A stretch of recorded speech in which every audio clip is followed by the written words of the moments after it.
তো এইখানে হচ্ছে সব ব্যাটারটা গুলে রেখেছি, 1 ঘন্টা আগে গুলে রেখেছিলাম। আর এখন এই যে পাটিসাপটাটা করছি, তো কোনোদিন করিনি, এই প্রথম করব এরকম দিয়ে জিনিসটা।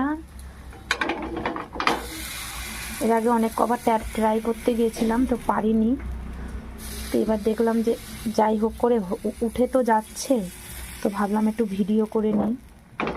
তো এই যে,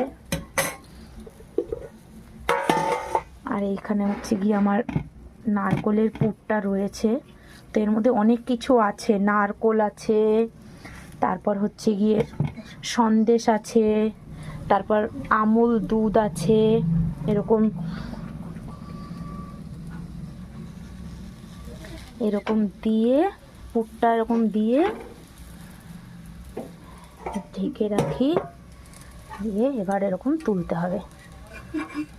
আর কোনোদিন করিনি বন্ধুরা, এই প্রথম করছি।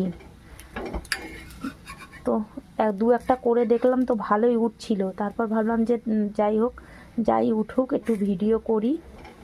তো এরকম নিয়ে এই যে, তো দোকানে কিনে খাওয়ার থেকে বাড়িতে এরকম বানিয়ে খাওয়া তো অনেক ভালো। দোকানে এক একটা পাটিসাপটা তোমার 20 টাকা করে পিস।